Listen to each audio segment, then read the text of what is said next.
नमस्कार, city post live देख रहे हैं आप। मैं हूं आपके साथ उत्तम यादव। देखिए, बिहार में पहली बार बीजेपी का मुख्यमंत्री होगा। तमाम चेहरों पर जो चर्चा है वो चल रही है। ऐसा कहा जा रहा है कि जो दलित चेहरा जो है वो बिहार में मुख्यमंत्री बनेगा, ऐसी चर्चा है। लेकिन जब बिहार सरकार के मंत्री से पूछा गया तब उन्होंने क्या कुछ कहा है, इस वीडियो के माध्यम से आप सुन पाएंगे। सबसे पहले आप सुनिए कि बिहार सरकार के मंत्री लखिंद्र पासवान ने क्या कुछ कहा है मुख्यमंत्री के चेहरे को लेकर, क्या कुछ उन्होंने कहा है। बीजेपी ने दलित समाज को लेकर क्या कुछ अब तक किया है, इस पर उन्होंने अपनी प्रतिक्रिया दी है। क्या कुछ कह रहे हैं, सबसे पहले आप उनके बयानों को सुनिए। की चर्चा है पूरी। अरे नहीं भाई, हम तो पार्टी एक करता है और लेकिन क्या लगता है विधायक होने के बाद पार्टी ने सरकार में मंत्री बनाया, ये हमारे लिए अब अच्छा से ज्यादा है।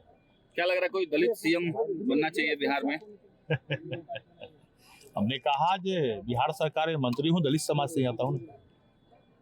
पार्टी ने और इसमें तो पहला ही दलित समाज से हम लोग है ना, मंत्री हैं तो दलित समाज से ही आते हैं। भाजपा का अभी तक कोई दलित सीएम नहीं है देश में, तो अभी आपने देखा है ना, जो भारतीय जनता पार्टी ने दलित समाज के बेटा को राज्यसभा भेजने का काम किया है, तो भाजपा तो दलित समाज के बेटा को राष्ट्रपति या राज्यपाल बनाती है, तो आप मुख्यमंत्री की बात करते क्या?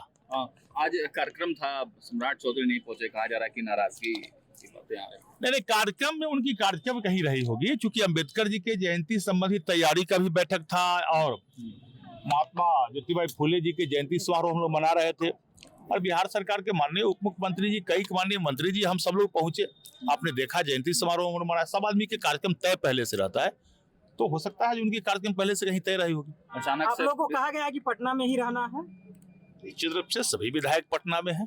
आदेश मिला है क्या कि पटना में रहना? हमने कहा आज सभी विधायक जी पटना में हैं। बहुत सारे विधायक तो आपके बंगाल चुनाव में भी लगे हुए सभी हैं। को बुलाया गया ऐसे? नहीं, बंगाल चुनाव में तो हम लोग को भी लगना है, जाना है, लेकिन चूंकि यहाँ भी कई कार्यक्रम है, तो जहाँ कार्यक्रम है सब लोगों को दायित्व उस कार्यक्रम के अनुसार दिया गया है। कब तक होगा सर नई सरकार गठन? सब बहुत जल्द आपके सामने आएगा। अब तो बहुत कम समय रह गया, अब काहे हड़बड़ाते हैं?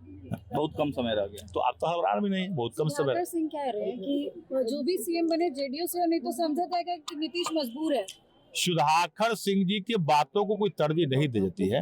उनको तो राजद में ही कोई तरजीह नहीं देता है, तो फिर हम लोग कहाँ उसके बात पर तरजीह दे? सुधाकर सिंह जी की बातों को तरजीह है। और बोल रहे हैं तेजस्वी की जो भी सीएम बनेंगे वो जनता का मैंडेट नहीं है उसमें, ये लोग का तंत्र। बिहार के जनता ने तेजस्वी यादव को नेता प्रतिपक्ष बनने लायक भी नहीं छोड़ा है। तो जो नेता प्रतिपक्ष बनने लायक नहीं है, उनकी बातों पर क्या बहुत तरजीह देना?